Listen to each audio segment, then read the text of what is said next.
7 குழந்தைங்களும் எடுத்துகிட்டு வந்து அந்த தண்ணியில் விட்டுறாங்க, நதியில் விட்டுறாங்க. 8வது குழந்தை மட்டும் கை விடும்போது சந்தன மகாராஜ் வந்து கேள்வி கேட்குறாங்க. இதுதான் நம்ம வந்து ஸ்டார்ட் பண்ணோம், லாஸ்ட்டு ஸ்டாப் பண்ணுவாங்க. இவங்க 8 பேரோட அந்த பின்னலை என்னன்னு சொல்லி உங்களுக்கு எல்லாமே நான் வந்து சொன்னேன். 8 வசுகள், அப்புறம் கங்கா மாதாயை போய் அவங்களோட ஆசிரியம் எடுக்கிறது. அதுக்கு பிறகு கங்கா வந்து ஒரு ஷரத்து போடுறாங்க சந்தன மகாராஜுக்கு, எந்த கேள்வியும் நீங்கள் கேட்கக்கூடாது, அப்படி இருந்தால் நான் வந்து உங்களை திருமணம் பண்ணிக்கிறேன் அப்படின்னு சொல்லி அந்த நிபந்தனைக்கு இவரும் ஒத்துக்கிட்டு அதுக்கப்புறம் வாழ்க்கையை வந்து நடத்துகிறாங்க. 8வது குழந்தை வந்து தண்ணியில் போடும்போது அந்த நதியில் போடும்போது சந்தன மகாராஜோட அந்த இதயம் தாங்க முடியாமல், சகிச்சுக்கு இருக்க முடியாமல் கேள்வி கேட்டுடுறாங்க. இதான் நம்ம பார்த்தோம். அங்கே தொடர்ந்து இப்போ வந்து நம்ம ஸ்டார்ட் பண்ண போகிறோம். அதுக்கப்புறம் பிறகு என்ன ஆச்சு அப்படின்னு சொல்லி அந்த 8வது குழந்தை வந்து கங்கா மாதா வந்து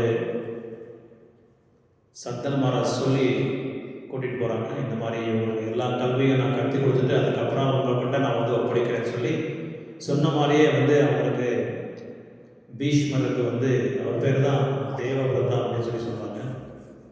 அவர் தான் பீஷ்மர். ஆனால் அது வரைக்கும் அவருக்கு அந்த பேர் கிடையாது. அந்த பேர் எப்படி வந்ததுன்னு கூட இங்கே நம்ம வந்து டிஸ்கஷன் பண்ணலாம். ஸோ அப்படி அவர் அந்த கங்கா மாதா கொண்டு போய் பரசுராமர்கிட்ட வந்து பயிற்சி பண்ண ஆரம்பிச்சிருந்தது. அப்புறம் வேதங்கள் எல்லாம் கற்றுக் கொடுக்கறதுக்காக தேவர்களோட முனிவரான ப்ரஹஸ்பதி கிட்ட போகிறாங்க. ஸோ ப்ரஹஸ்பதி சவுண்ட் ஜாஸ்தி கரெக்டாக இருக்கா? கம்மி பண்ணுமா? அப்படியா? ஹரே கிருஷ்ணா, ஹரே கிருஷ்ணா. இப்போ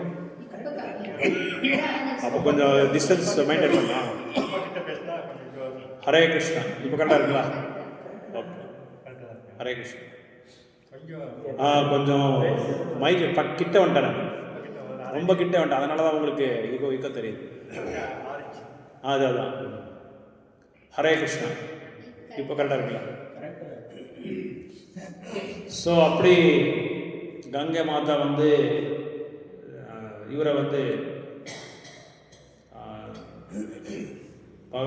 பீஷ்மரை வந்து அவருக்கு வந்து அவருக்கு ஒப்படைச்சிட்டு அவர் கிளம்பிடுறாங்க.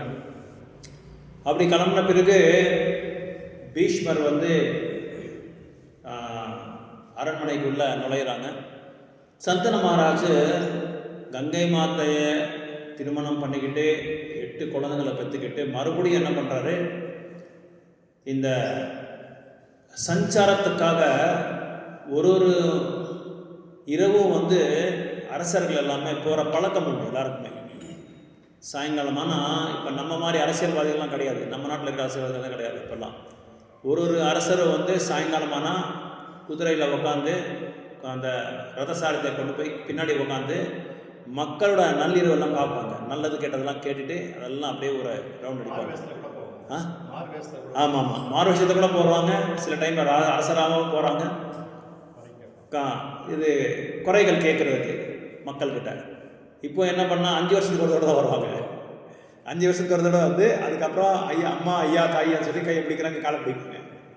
ஆனால் அரசர் அந்த காலத்தில் அரசர் எப்படின்னா ஒரு நாளும் போவாங்க. எப்பப்பெல்லாம் அவங்களுக்கு டைம் கிடைக்குதோ அந்த டைம்லாம் போய் கேட்டுட்டு வருவாங்க. ஏன்னா சத்திரியர்களோட உண்மையான ஒரு கடமை என்னன்னா மக்களை வந்து பாதுகாப்பு கொடுக்குறது தான் அவங்களோட முக்கியமான ஒரு கடமை. ஸோ அதை நோக்கி போகிறதுனால இவர் சஞ்சாரத்துக்கு போகும்போது ஒரு கடல்கிட்ட ஒரு அழகான பொண்ணு, ரொம்ப அழகான பொண்ணு, அதாவது அந்த பெண்ணோட அழகை பார்த்துட்டு இவர் மயங்கிடுறாரு. மயங்கிட்டு அவர்கிட்டையும் போகிறாங்க, உங்களை வந்து நான் திருமணம் பண்ணிக்கணும், நான் வந்து இந்த ராஜா, இந்த பகுதிக்கே வந்து நான் தான் ராஜா, அதனால் உங்களை நான் பார்த்து எனக்கு ரொம்ப அதாவது ஆச்சரியமாக ரொம்ப அழகாக இருக்கீங்க நீங்கள், அதனால் உங்களை நான் திருமணம் பண்ணிக்கணும், நீங்கள் என்ன சொல்கிறீங்க அப்படின்னு சொல்லி கேட்குறாங்க. அந்த பெண்மணி சொல்லுது. அந்த பெண்மணியோட சேவை என்னென்னா போட் சேவை. கப்பலில் உட்காந்துட்டு, கப்பலில் நௌகான்னு சொல்லுவாங்க. மீனவரோட பொண்ணு அவர். ஆனால் மீனவரோட பொண்ணான கூட ஒரு இக்கரைந்து அக்கறைக்கு கொண்டு போகிறது பயணிகளை. அதுதான் அவரோட சேவை. அவங்க சொல்கிறாங்க, சரி மன்னாரே, நானாக தீர்மானம் எடுக்க முடியாது. எங்கள் தகப்பனார் இருக்காங்க, அவங்க மீனவர்கள், நீங்கள் சொன்ன மாதிரி. சரி, அவங்கள நீங்கள் கேட்டுக்கோங்க. அவங்கள கேட்டுக்கிட்டு அப்புறமா நீங்கள் எது வேணாலும் நீங்கள் செய்யுங்க. அப்பா எப்படி சொன்னால் அப்படி தான் சொல்லி. ஏன்னா அந்த காலத்தில் துவாபரகத்துலலாம் அப்பா அம்மா என்ன தீர்மானம் பண்ணுறாங்களோ, குருடனுக்கு போய் கட்டி கொடுத்தா கூட போய் கட்டிடுவாங்க, போய் திருமணம் பண்ணிக்குவாங்க. இப்போ அந்த மாதிரி இருக்காங்க, ரொம்ப ரேர். இப்போ 99% இருக்கிறது. ஆமாம், சரிசமமாக சமானத்தம் இப்போ. ஸோ 99% யாருமே இப்போது கேட்குறதில்ல. அவங்களாம் டிசைட் பண்ணிக்கிறாங்க எல்லாமே. காரணம், நிறைய காரணங்கள் இருக்கலாம். என்னென்னா, இப்போ கல்யாணம் பண்ணிக்க போகிறது நான் தான், வாழ்க்கை நடத்துறது நான் தான். உங்களுக்கு என்ன தெரிய போகுது? உங்கள் சௌகரியத்துக்கு, உங்கள் சந்தோஷத்துக்கு நான் கல்யாணம் பண்ணிக்க முடியாது. அதனால் இப்போ நிறைய கண்டிஷன்ஸ் எல்லாம் போடுறாங்க. பெண்மணிகள் கல்யாணத்துக்கு வரும்போது முன்னாடியே நிறைய கண்டிஷன்ஸ் எல்லாம் போடுறாங்க. சொல்லப்போனால் ராகுல் கேந்தி இருக்காங்கன்னு கேட்குறாங்க. யாருன்னா மாமியாரை அந்த மாதிரி பேர் வச்சுருக்காங்க கலியுகத்தில். இப்போ இருக்கிற கம்ப்யூட்டர் வேர்ல்டில் அந்த பேர் வச்சுருக்காரு. அவங்க இருந்தால் நாங்கள் கல்யாணம் பண்ணிக்க மாட்டோம். ஆனால் இருந்தாலும் பரவாயில்ல, நாங்கள் செப்பரேட்டாக தனியாக நாங்கள் குடும்பத்தை நடத்துகிறோம். இப்படியெல்லாம் நிபந்தனைகள் நிறைய பேர் போடுறாங்க. அது வேறு விஷயம். எதுக்காக சொல்கிறோன்னா, இப்போ இருக்கிற ப்ரெசன்ட் வேர்ல்டில், இந்த நவீன காலத்தில் இளமையில் இருக்கிற பெண்களாகட்டும் பசங்களாகட்டும், அவங்களோட மூட் ஆஃப் இது வேறு, அவங்களோட பாவனையே வேறு, அவங்களோட மனநிலையே வேறையாக இருக்கும். சரி, இவங்க அப்பாவை போய் கேட்குறாங்க. அப்பா சொல்கிறாங்க, அங்கே ஒரு செக்மேட் வைக்கிறாங்க அப்பா சந்தன் மகாராஜுக்கு. ஓகே, என்னோட பொண்ணை உங்களுக்கு கொடுக்குறதுக்கு எனக்கு எந்த விதமான ஆட்சேபனை இல்லை. ஆனால் ஒரு கண்டிஷன், என் பொண்ணுக்கு பிறந்த குழந்தை தான் ராஜா ஆகணும். அப்படி இருந்தால் நீங்கள் தாராளமாக நீங்கள் கல்யாணம் பண்ணிக்கோங்க அப்படின்னு சொல்கிறாங்க. சரி, ஓகே, நான் கல்யாணம் பண்ணிக்கிறேன். அது உங்கள் பொண்ணுக்கு எந்த குழந்தை வராங்களோ அந்த குழந்தைய நான் ராஜா ஆக்குறேன் அப்படின்னு சொல்கிறேன். அப்போது அவர் சொல்கிறாரு, தகப்பனார் கேட்குறாரு, ஓகே, அதுக்கு என்ன ஓகேன்னு சொல்லிட்டீங்க, ஆனால் உங்களுக்கு ஆல்ரெடி ஒரு பையன் இருக்கா இல்லையா? அந்த பையனை என்ன பண்ணுறீங்க? அவர் உட்காருவார், அப்போ என்ன செய்கிறீங்க? அவர் சண்டை போடுவாங்க இல்லையா அப்படின்னு சொல்லி கேட்டால், இல்லை. சரி, அப்படியா? அப்போது அவர் யோசனை பண்ணுறாரு. ஏன்னா அவர் கேட்காம இவர் எதுவும் பண்ண முடியாது. தன்னோட பையனை கேட்காம இவர் எதுவும் பண்ண முடியாது, இவர் நிர்தாரம் எடுக்க முடியாது. அதனால என்ன பண்ணுறாரு, சோகமாக வீட்டுக்கு கிளம்பிட்டார். வீட்டுக்கு கிளம்பின உடனே வீட்டில் சோகமாக உட்காந்துட்டு இருக்கும்போது, இவர் பீஷ்மரோட பேர் என்னது? தேவவிருத்தா. அவரோட முன்னே இந்த பீஷ்மா பேரை வரதுக்கு இன்னொரு பேர் இருந்தது, தேவவிருத்தம் என்ன பேர் பண்ண சொன்னார். ஸோ அவர் கேட்குறாரு, என்னப்பா அப்பா ரொம்ப சோகமாக இருக்கீங்க, என்ன காரணம் அப்படின்னு சொன்னால், முகமெல்லாம் ரொம்ப சோர்ந்து போயிருக்கு, என்னப்பா காரணம்னு சொன்னால், இல்லை ஒன்றும் இல்லை, நீ போப்பா, நீ பார்த்துக்கோப்பா அப்படின்னு சொல்கிறாரு. உடனே பையன் கேட்குறான், இல்லைப்பா நீ எனக்கு தெரிஞ்சாகணும் சொல்கிறாங்க. ஒன்றும் இல்லை, இந்த மாதிரி நடந்தது. சரி, அது பரவாயில்ல, எனக்கு ஒன்றும் அவ்வளோவா உனக்கு அதை சொல்லி உன்னை துன்பத்துக்கு ஆளாக்குறதுக்கு எனக்கு இது இல்லை, மனசு இல்லை. இல்லைப்பா, நீங்கள் சந்தோஷமாக இருக்கிறது தான் என்னோட வாழ்க்கை. அதனால் நான் போய் உடனே அவங்ககிட்ட நான் போய் பேசுகிறேன் அப்படின்னு சொல்லி நேராக அவங்ககிட்ட போய் பேசுகிறாங்க. பேசிட்டு இந்த மாதிரி அவங்களோட நிபந்தனைகள்லாம் ஒத்திக்கிறாங்க. நான் இனிமேல் கல்யாணமே பண்ணிக்க மாட்டேன், திருமணமே பண்ணிக்க மாட்டேன். இது என்னோட உறுதிமொழி நான் எடுக்கிறேன். உறுதிமொழி எடுத்துகிட்டு இனிமேல் நான் பிரம்மச்சாரியாக இருக்க போகிறேன். அந்த இது எப்போ எடுக்கிறாங்களோ, அந்த உறுதிமொழி எப்போ எடுக்கிறாங்களோ அப்போ தான் அவங்களுக்கு பீஷ்மான்னு சொல்லி பேர் வருது. பீஷ்மா அப்படின்னு சொன்னால் பேர், அந்த ஒரு சேலஞ்ச் யாராலையும் எடுக்க முடியாது. அந்த ஒரு என்ன சொல்கிறது, அந்த உறுதிமொழி யாராலையும் எடுக்க முடியாது. ஏன்னா பிரம்மச்சாரியாக இருக்கிறது யாராலையும் முடியாது. நம்ம பார்க்கலாம், பெரிய பெரிய சன்னியாசிகளே விழுந்துடுறாங்க. சன்னியாசிகளே சன்னியாசி ஆசிரமத்தில் இருக்கிறவங்களே சில காரணத்தினால ரொம்ப கேர்ஃபுல்லாக எச்சரிக்கையாக இல்லைன்னா என்ன பண்ணுவாங்க, ஆன்மீக வாழ்க்கையிலேருந்து பௌதிக வாழ்க்கைக்கு வந்துடுறாங்க நிறைய பேர். அப்படி சௌரபமுனின்னு சொல்லி ஒருத்தர் தான், சௌரபமுனி. அப்போ அவரு தண்ணிக்குள்ளே போய் தபஸ் பண்ணிட்டு இருந்தார். தண்ணிக்குள்ளே போய், ஏன்னா வெளியே இருந்தால் யாராவது பெண்மணிகளை பார்த்தா நான் எனக்கு ஆசை வந்துடும். அதுக்கப்புறம் என்னோட குலங்களை நான் கட்டுப்பாட்டில் வைக்க முடியாது, அப்புறம் நிறைய டிஸ்டர்பன்சஸ் நிறைய வரும், அதனால் நான் வந்து தண்ணிக்குள்ளே போகிறேன்னு சொல்லி தண்ணிக்குள்ளே போயிட்டு ஜெபம் பண்ணிட்டு இருந்தார். அவர் தவம் பண்ணிட்டு இருந்தார். அப்படி இருந்தவர் 2 தவளை மீனா தவளையா மீன் 2 மீன் உடல் உறவை வச்சுக்கிறது பார்த்துட்டு அவர் என்ன ஆனார், உடனே அதுக்கு ஆகர்ஷணை ஆகி வெளியே வந்து அவரை திருமணம் பண்ணிக்கிறாங்க. இது நிறைய பேர் 100க்கு மேலே ஏதோ ஒரு அரசரோட பொண்ணுங்களை எல்லாரையும் அவங்க வந்து திருமணம் பண்ணிக்கிறாங்க. அதனால் அப்பேற்பட்ட உயர்ந்தமான ஒரு தபஸ்வினால கூட புலங்கள் முன்னாடி எதுவுமே இல்லைன்னு சொல்லி இங்கே பாகவதம் நம்மளுக்கு சொல்லிக் கொடுக்குது, ஒரு பாடத்தை சொல்லிக் கொடுக்குது. ஸோ இவர் பீஷ்மர் ஓகே நான் அதெல்லாம் ஒத்துக்கிறேன், எப்படியாவது எங்கள் அப்பாவுக்கு வந்து நீங்கள் வந்து உங்கள் பொண்ணை கொடுக்கணும்னு சொல்லி, ஆக்சுவலாக முறைப்படியாக பார்த்தா அப்பா வந்து பையனுக்கு பொண்ணை தேடி போகணும். இங்கே வந்து என்ன இது அப்பாவுக்கு வந்து பொண்ணு தேடுறாரு பையன். ஸோ எதுக்காகனா 2 காரணம் இருக்குது. நீங்கள் என்ன யோசனை பண்ணி சொல்லுங்க. ஏன் அவர் பீஷ்மர் போய் அப்பாக்காக பொண்ணு கேட்டார், ஏன் அவர் துன்பமாக இருக்கிறதுக்கு இவர் பிடிக்கல அப்படின்னு சொல்லி நம்ம யோசனை பண்ணி பாருங்க. வேணாம் என்ன பதில் நம்ம வந்து யோசனை பண்ணணும், எதுக்காக அப்படி பண்ணார் வச்சுக்கணும். Very good, okay. 1 2 வேற அது அவங்களுக்கு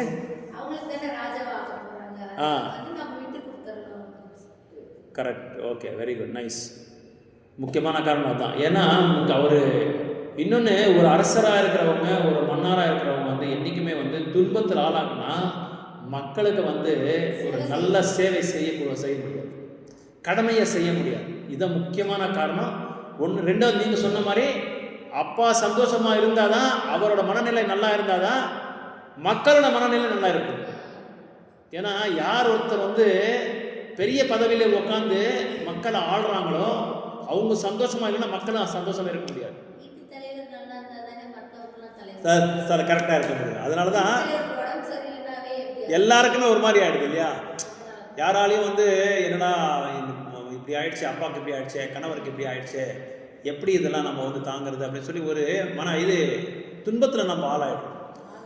அது கரெக்ட், யோசனை பண்ண முடியாது அந்த டைமில். ஸோ இப்படி அதனால தான் அரசாங்க ராஜ்யத்தில் கூட என்ன சொல்கிறாங்கன்னா, ஒரு உண்மையான ஒரு ராஜர்ஷி வந்து உட்காந்த அரசாங்கத்தில் நல்ல டைமு கரெக்டாக நம்மளுக்கு மழை வரும், டைமு கரெக்டாக நம்ம விளைச்சல் கூட வரும். சில பேர்லாம் உட்காந்த பாருங்கள், எப்போ பார்த்தாலும் ஏதாவது ஒன்று பஞ்சமாக இருக்கும், எல்லாமே பஞ்சமாக இருக்கும். அப்புறம் எங்கே பார்த்தாலும் சண்டை காட்சி போர் இதே நடந்துகிட்டே இருக்கும். பாருங்கள், அமெரிக்காவில் ஒரு உத்தமனை ஒருத்தர் வந்து எலக்ட் பண்ணி வச்சுருக்காங்க, உட்கார வச்சுருக்காங்க ட்ரம்ப்பை. எப்போ பார்த்தாலும் அவனுக்கு என்னடான்னா அவர் ராஜ்யத்தை அவன் நாட்டத்தை பற்றி பார்க்க மாட்டாங்க, மற்றவங்களை எப்படி பிடிக்கிறதுன்றதான் பார்க்குறான் அவன். அவன்கிட்ட எல்லாருமே சரக்கு வாங்கணும், வேறு மற்றவங்ககிட்ட சரக்கு வாங்கக்கூடாது, அவன் நல்லா இருக்கணும், மற்றவங்கெல்லாம் அவனுக்கு அடிமையாக இருக்கணும், இந்த மாதிரி நோக்கம் அவனுக்கு இருக்கு. ஸோ இப்படி அதான் சொல்கிறேன், அவனோட தயாரிப்பான பொருள்கள் மட்டும்தான் வெளியே போகணும், மற்றவங்க யாருமே தயாரிக்கக்கூடாது, அவன் மட்டும்தான் நல்லா இருக்கணும். அதாவது இங்கிலீஷில் சொல்லுவாங்க வின் அண்ட் லூஸ் பாலிசி அப்படின்னு சொல்லி ஒரு பாலிசி இருக்குது, இன்னொன்று வின் பாலிசி அப்படின்னு இருக்குது, இன்னொன்று அந்த மாதிரி நம்ம எப்படி வின் பாலிசியாக தான் நம்ம ஃபாலோ பண்ணணும். நாங்களும் நல்லா நம்மளும் ஜெயிக்கணும், மற்றவங்களும் ஜெயிக்க விடணும், நம்மளும் படிக்கணும், மற்றவங்களை படிக்க விடணும். இவன் என்னடா எப்போ பார்த்தாலும் எவன் தான் எல்லாரையும் நோண்டுறதுக்கே பார்க்கறனே தவிர எல்லாரையும் கேப்சர் பண்ணிக்கிட்டு இவன் வந்து பெரிய பாஸ் ஆகிடும், சுப்ரீம் ஆகிடும், இவனோட தான் நல்லா இருக்கும். அந்த சுப்ரமசியை வந்து ஃபாலோ பண்ணுறான், இந்த பாசிசமை வந்து ஃபாலோ பண்ணுறான், அதுதான் இருக்கக்கூடாதுன்னு சொல்லி சொல்கிறாங்க.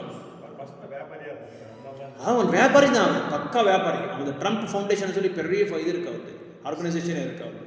ஸோ அவனை பற்றி நான் சொல்ல, ஏன் அவனோட குணங்களை பற்றி நான் சொல்லிட்டு அவனை அந்த மாதிரி ஒரு குணங்கள், ஒரு ஒரு அத்தியட்சராக இருக்கிறவங்க, ஒரு நாட்டுக்கு வந்து தலைமையாக இருக்கிறவங்க வந்து அந்த மாதிரி குணங்கள் இருந்தால் இருக்கிற மக்களுக்கு எல்லாத்துக்குமே அதான் இதாக வரும். யதா ராஜா ததா பிரஜான்னு சொல்லி சொல்லுவாங்க. அரசர் எப்படி இருப்பாங்களோ பிரஜா கூட அதே மாதிரி தான் இருப்பாங்க. ஸோ அதனால் as is the king so are the people அப்படின்னு சொல்லுவாங்க. அப்படி இருக்கும்போது அந்த தன்மை என்ன ஆகிடும்னா எல்லாருக்கும் மக்களுக்கு அதே மாதிரி தன்மை வந்துடும். ஸோ ஒத்துக்கிட்டாங்க. சந்தன மகாராஜ் வந்து இவங்க இந்த மீனவரோட பொண்ணை வந்து கல்யாணம் பண்ணிக்கிட்டாங்க.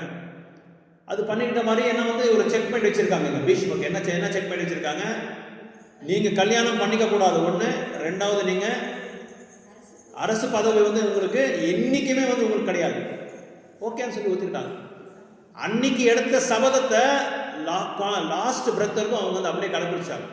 கடைசி வரைக்கும் அந்த உடலை விடுற சமயம் வரைக்கும் அவங்க வந்து அதே வந்து கடைப்பிடிச்சாங்க. அந்த மாதிரி இந்த காலத்தில் வந்து நம்ம 10 நாள் கூட இருக்க முடியாது. அந்த மாதிரி சபதம் எடுத்தாங்க.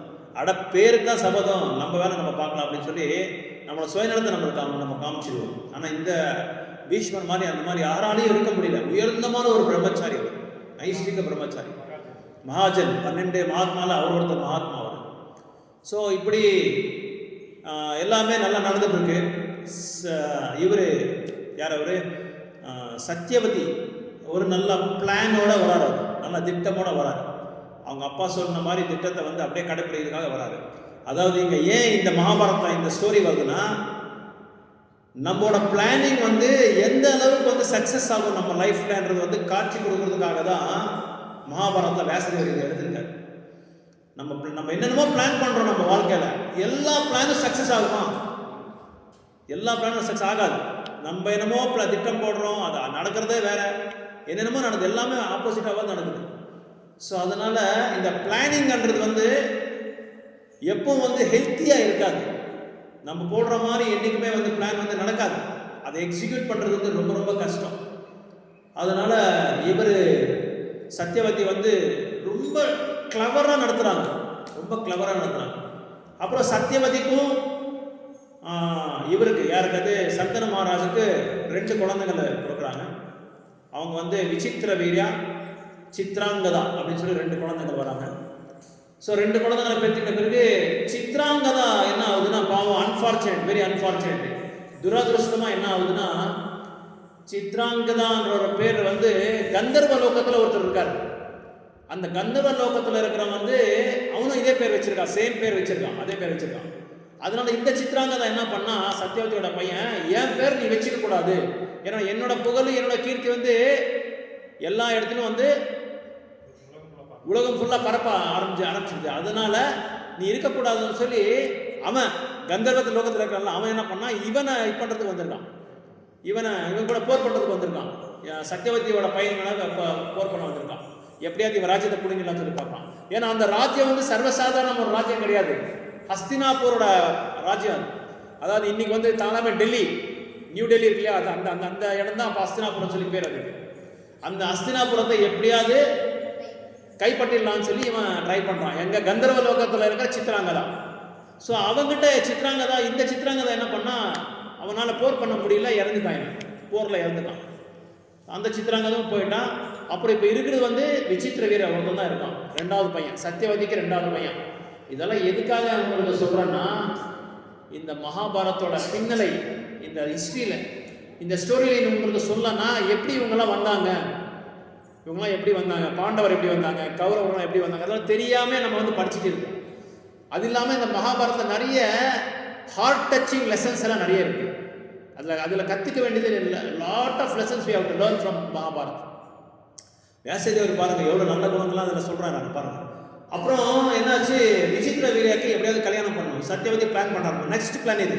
ஏன்னா சித்ராங்கதை வச்சு எப்படியாவது அரசாங்கத்தில் அவரை உட்கார வச்சு அவங்களுக்கு வந்து ராஜா மன்னார் பண்ணிடலாம்னு சொல்லி பார்க்குறாரு. அது முடியல, ஃபெயில்யூர் ஆகிடுச்சு. அவங்களோட பிளான் வந்து ஃபர்ஸ்ட் பிளானே ஃபெயில்யூர்.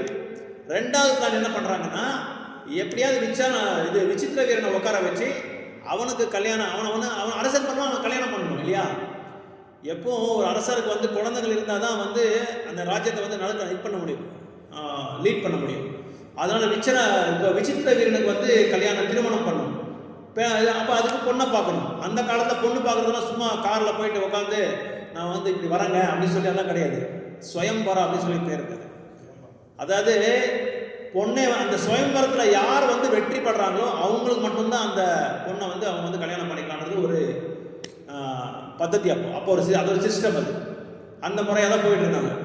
அப்போ விசித்திர வீரன் வந்து இவன் என்ன பண்ணால், விசித்திர வீரன் நிறைய கெட்ட பழக்கம் இருக்குது. எப்போ பார்த்தாலும் குடிக்கிறது, கேம்லிங் ஆடுறது, இந்த மாதிரி ஒரு கெட்ட பழக்கத்தினால, ஏன்னா ஒரு அரசருக்கு வந்து இருக்கிற ஒரு குணமே கிடையாது. அதனால் பார்க்குறாங்க இவர் சத்தியவதி அம்மா பார்க்குறாங்க, என்னடா இப்படியெல்லாம் இருக்கானே இவனை எப்படி பண்ணுறது, இவனுக்கு ஏதாவது ஒரு திருமணம் பண்ணிவிட்டு இவனை வந்து அரசராக உட்கார வச்சிடலாம். ஏன்னா இப்போ யாருமே சீட்டில் இல்லை. இப்போது தமிழ்நாட்டில் முக்கியமந்திரி இருக்கார், அந்த சீட்டில் யாருன்னா அப்படி இருக்க முடியுமா? ஒரு ராஜ்யத்தை வந்து ஒரு மாநிலத்தில் முழுக்க இப்போ இருக்க முடியாது. யாரோ ஒருத்தர் வந்து டக்குன்னு இம்மிடியேட்டாக ஒருத்தரை போட்டுருவார். அவங்க இல்லைன்னா கூட, சப்போஸ் அவங்க வெளியே போயிருக்காங்க, ஏதோ ஹாஸ்பிட்டல் போயிருக்காங்க கூட, உடனே அவங்களோட நெக்ஸ்ட் டெப்டி சீஃப் மினிஸ்டர் வந்து சீஃப் மினிஸ்டர் ஆக்கிடுவாங்க, டெம்பரரியாக அவனை வந்து உட்கார வச்சுருவாங்க. அந்த மாதிரி இப்போ யாருமே இல்லை சீட்டில். சத்யவதி தேவி தான் மேனேஜ் பண்ணிட்டு இருக்காரு. இது வந்து அரசாங்கத்துக்கு வந்து விருத்தமானது. அதனால் மறுபடியும் உடனே விசித்த வீரனுக்கு ஒரு பெண்ணை பார்க்கணும்னு சொல்லி என்ன பண்ணுறாரு, பீஷ்மரை கூப்பிடுறாரு. பீஷ்மருக்கு இன்னொரு வாக்கு கொடுத்துருக்காரு. வாக்கு வாங்கியிருக்காரு அவர்கிட்ட. என்ன வாக்கு வாங்கியிருக்காருன்னா, இந்த ஹஸ்தினாபுரத்தோட அரசாங்கத்தை வந்து எந்த காரணத்தை கொண்டு அது வந்து விபலமாகக்கூடாது, அதை வந்து கையாட்டுறது நீ தான் கையாட்டணும், நீ தான் வந்து அதுக்கு வந்து பாதுகாப்பு கொடுக்கணும் அப்படின்னு சொல்லி அந்த வாக்கு வாங்கியிருக்காரு பீஷ்மர்கிட்ட. அதனால தான் பீஷ்மர் வந்து அந்த இடத்துல இருக்கார், அதர்மத்தோட இடத்துல அங்கே இருக்கார் அவர். அது ஒரு காரணம். அப்போது விசித்தவருக்கு பொண்ணு பார்க்கறதுக்கு பார்க்குறாங்க, எல்லா இடத்தையும் தேடி பார்க்குறாங்க. பீஷ்மர் உடனே வந்து ஒரு ராஜ்யத்தில் வந்து 3 பெண்கள் இருக்காங்க, அம்பா, அம்பிகா, அம்பாலிகா. அம்பா, அம்பிகா, அம்பாலிகா 3 பேருக்கு வந்து சுயம்பரம் நடக்குது. சுயம்பரம் நடந்த உடனே இவர் வந்து எதுவுமே பிளானாக வந்து போகல. பீஷ்மர் இப்படி நான் வந்துட்டுருக்கேன், இந்த மாதிரி போகிறேன் அப்படின்னு சொல்லி எந்த இன்ஃபர்மேஷனும் கொடுக்காம நேராக போகிறாரு. நேராக ரதம் எடுத்துகிட்டு போகிறாரு. உடனே வந்து 3 பேரை பார்க்குறாங்க, 3 பேரை அப்படியே எடுத்துகிட்டு வந்துடுறாரு. யாரையும் கேட்கல, யாரையும் ஒன்றும் பண்ணல, உடனே எடுத்துகிட்டு வந்துடுறாங்க. ஏன்னா அங்கே வந்திருக்கிற ஒரு அரசனுக்குனால யாரும் முன்னாடி நிற்க முடியாது பீஷ்மர் முன்னாடி. அந்த அளவுக்கு ரொம்ப வலிமையான அரசர் அவர். யார்கிட்ட அவர் பயிற்சி எடுத்திருக்கிறது? பரசுராமர்கிட்ட. பரசுராமர் யாரு? சாட்சாத் பகவானோட அம்சம். அது இல்லாமல் ப்ரஹஸ்பதி கிட்ட எல்லா கல்வியும் அடைஞ்சிருக்காங்க அவங்க. ஸோ இப்படி இருக்கும்போது அவர்கிட்ட யாரும் முன்னாடி நிற்க முடியாது. பீஷ்மரை பார்த்தாலே பயம் அவருக்கு எல்லாருக்குமே. ஸோ உடனே 3 பேரையும் அழைச்சிட்டு வந்துடுறாங்க. அழைச்சிட்டு வந்து அரண்மனையில் வந்து உட்கார வச்சுட்டு இந்த மாதிரி கேட்குறாங்க, பாருங்க விசித்திர வீரா இருக்கா, நீங்கள் கல்யாணம் பண்ணிக்கணும் அப்படின்னு சொல்லி சொல்கிறாங்க. அப்படி அங்கே என்ன ஒரு சேலஞ்ச் அப்படின்னா, யாராவது அந்த மாதிரி அரசர் எடுத்துகிட்டு போனால் மற்ற அரசருக்கு சமானமான சக்தி இருந்தால் அவங்க வந்து அவங்ககிட்ட போர் பண்ணலாம். ஆனால் யாராலையும் முடியல. அதனால தான் எடுத்துகிட்டு வந்தார். அதுதான் காரணம். ஸோ அம்பிகாவை கேட்குறாங்க, அம்பாலிகா கேட்குறாங்க. ஓகே சரி, எங்களுக்கு சம்மதம் தான். ஏன்னா யார் விடுறாங்க? பூலோகத்துக்கே அரசர் அவர், மன்னார். நம்ம இந்தியாவுக்கு மட்டும் கிடையாது. அப்போ இந்த பரத வருஷத்துக்கே அரசர், ஒரே அரசர் பரத வருஷத்துக்கு. அப்படின்னா என்ன, இந்த பூலோகத்தில் எத்தனை பகுதி இருக்கோ எல்லா பகுதிக்கும் ஒரே ஒரு மன்னர் தான். எவ்வளோ ஒருத்தர் தான், பூமிக்கே ஒருத்தர் தான், பரீட்சித் மகாராஜ் மாதிரி. அப்போது இவங்க 2 பேர் ஒத்திக்கிறாங்க, ஓகேன்னு சொல்கிறாங்க. அப்புறம் அம்பாவை கேட்குறாங்க. அம்பா நான் முடியாதுன்றாங்க. நான் ஆல்ரெடி ஒருத்தரை வந்து காதலிக்கிறேன், அவர் பேர் சால்வா, அவர்கிட்ட தான் நான் அவரை தான் திருமணம் பண்ணிக்கிறேன் அப்படின்னு சொல்லி சொல்கிறாரு. அப்போது பீஷ்மர் சொல்கிறார், ஓகே நீ அப்படின்னா வா போகலாம், அவங்ககிட்ட போகலாம், இன்னும் வந்து அவங்ககிட்ட போகிறதுக்காக நான் ஏற்பாடு பண்ணுறேன்னு சொல்லி சொல்கிறாரு. அம்பா அவங்ககிட்ட போகிறாரு. அம்பா அந்த சால்வா அப்படி சொல்கிறான், நீ வந்து அடுத்த புருஷன் வந்து அடுத்த ஒரு நபர் வந்து உன்னை தாக்கிட்டான், அதனால் நான் உன்னை கல்யாணம் பண்ணிக்க மாட்டேன். அவனுக்கு ஒரு பெட்டி இது என்ன சில்லற சொல்லுவாங்களே, சில்லற புத்தின்னு சொல்லுவாங்களே, அந்த மாதிரியான அவன் டச் பண்ணிட்டான், உன்னை தாக்கிட்டான், அதனால வந்து அவனை கல்யாணம் பண்ணிக்க மாட்டான், நீ கிளம்பு, அவங்ககிட்ட போய் திருமணம் பண்ணி அவனே திருமணம் பண்ணி கொஞ்சம். சரி, அம்பா ரிட்டன் வந்துடுறாங்க. எவ்வளோ கேட்குறாங்க, அம்பா காதில் போட்டுக்கிறார். அம்பா ரிட்டன் வந்த உடனே பீஷ்மர்கிட்ட சொல்கிறாரு, பார் பீஷ்மா, நான் அங்கே போயிருந்தேன், சால்வா வந்து என்ன வேண்டான்னு சொல்லிட்டாங்க, நீ தான் எனக்கு காரணம், இது ஆனது காரணம் நீ தான், அதனால் நீ தான் என்னை வந்து திருமணம் பண்ணிக்கணும் அப்படின்னு சொல்கிறாரு. பீஷ்மர் சொல்கிறாரு, நான் உன்னை கல்யாணம் பண்ணிக்க முடியாது, நான் வந்து ஒரு பிரம்மச்சாரி, நான் ஆல்ரெடி நான் வாக்குறுதி பண்ணியிருக்கேன், நான் ஒரு சபதம் எடுத்திருக்கேன், அந்த சபதத்தை என்றைக்குமே வந்து நான் மீற மாட்டேன், அதனால் நான் பண்ணிக்க முடியாது அப்படின்னு சொல்கிறாரு. இல்லை, நீ எப்படியாவது நீ தான் பண்ணி ஆகணும், நீ தான் திருமணம் பண்ணிக்கணும் அப்படின்னு சொல்கிறாரு. முடியாதுன்னு சொல்லி 2 பேருக்கு வாக்குவாதம் ஆகுது. அப்புறம் அம்பா கிளம்பும்போது சொல்கிறாங்க, உன்னோட மரணத்துக்கு காரணம் நான் தான் சொல்லி கோபத்தோட அந்த பகைன்னுவாங்கல்ல, ரிவெஞ்ச், அந்த ரிவெஞ்சோட போகிறது, அந்த மூடோட வெளியே கிளம்பிடுது. யாரே? அம்பா. ஸோ வெளியே கிளம்பினோடனே அம்பா என்ன ஆகுதுன்னா, நேராக யார்கிட்ட போகிறாங்க? பரசுராமர்கிட்ட போகிறாரு. பரசுராமர்கிட்ட போயிட்டு, ஐயா உங்கள் சீடர் இருக்காருல்ல, சீடர் பீஷ்மரு இந்த மாதிரிலாம் செஞ்சுருக்காரு, இப்படி செய்யலாமா, இப்படி தான் நீங்கள் கற்றுக் கொடுத்தீங்களா அவங்களுக்கு? அப்படியா, இப்படி செஞ்சுட்டானா, அப்போ என்ன செய்யணும் நான் சொல்லி உடனே அவங்கக்கிட்ட நீங்கள் போர் பண்ணி எனக்கு அவனுக்கு திருமணம் பண்ணி கொடுக்கணும், எனக்கு அவருக்கு, இல்லைன்னா நான் சும்மா இருக்க மாட்டேன் அப்படின்னு சொல்லி அப்பா வந்து மிரட்டுது. யாரை? பரசுராமரை, பகவானே மிரட்டுது. அப்போ பரசுராமர் சொல்கிறாரு, ஓகே உனக்கு எப்படியாவது நியாயத்தை நான் உண்டாக்குறேன் அப்படின்னு சொல்லி நேராக பீஷ்மரை கூப்பிடுறாங்க. பீஷ்மரை கூப்பிட்டு, பீஷ்மா எனக்கு உனக்கு போர், இல்லை நீ திருமணம் பண்ணிக்கோ, என்ன சொல்கிறாங்கன்னு சொல்லி கேட்குறாரு. அப்போது பீஷ்மர், நான் உங்ககிட்ட போர் பண்ண மாட்டேன், நீங்கள் யார்? எனக்கு குரு, குரு கிட்ட போய் நான் போர் பண்ண முடியுமா? நான் உங்ககிட்ட போர் பண்ணுறதில்ல, தயவுசெய்து என்ன வம்புக்கு விழுக்காதீங்க சொல்லி பீஷ்மர் வந்து கெஞ்சி கேட்குறாரு. கேட்ட உடனே இவர் பரசுராமர் வந்து ஃபோர்ஸாக வந்து அவரை வந்து சண்டைக்கு இழுத்துறாரு. சரி ஓகே, நீங்களே ஃபோர்ஸ் பண்ணி இழுக்கும்போது நான் ஒன்றும் பண்ண முடியாது. ஏன்னா ஒரு சத்திரியனுக்கு ஒரு பௌருஷம் இருக்குது. யாராவது போர் கூப்பிட்டா சத்திரியன் உடனே வந்து அவன் வந்து ஃபைட்டுக்கு அந்த போருக்கு வந்து ரெடியாக வந்து தயாராகிட்டு அவன் போர் பண்ணணும். அப்போ பீஷ்மர் ஓகேன்னு ஒத்துக்கிட்டாரு. 2 பேரும் போர் பண்ணுறாரு. கடைசிக்கு பீஷ்மர் வெளியிடுறாரு. அவர் என்ன இவரை தோக்க வச்சிடறாரு, பரசுராமரே தோக்க வச்சிடறாரு இவர் பீஷ்மர். அந்த அளவுக்கு வலிமையான சக்தி அவருக்கு.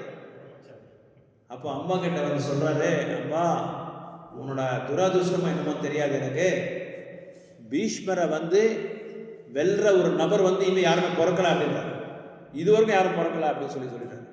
அப்போ அம்மா என்ன சொல்றாங்கன்னா, நேரா சிவபெருமாள் கிட்ட போறாரு.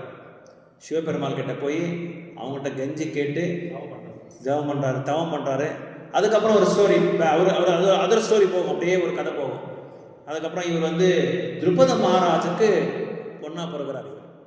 திரௌபதி மகாராஜுக்கு பொண்ணா பிறகு அதுக்கப்புறம் என்ன பண்றாரு, ஒரு ஆணோட உருவத்தை எடுத்துக்கிட்டு இந்த போருக்கு வந்து ரெடி ஆகிறாரு பீஷ்மரை வந்து. ஆமா, திரௌபதி மகாராஜுக்கும் துரோணருக்கும் வந்து அது ஒரு கதை இருக்கு. திரௌபதி மகாராஜுக்கு தான் இவர் பெண்ணா வராரு. இது என்ன சொல்றது, யூனக் அப்படின்னு சொல்றாரு, நபும்சகா. இவரு வராரு, அவர் ஒரு வேலியை வந்து தோன்றாரு.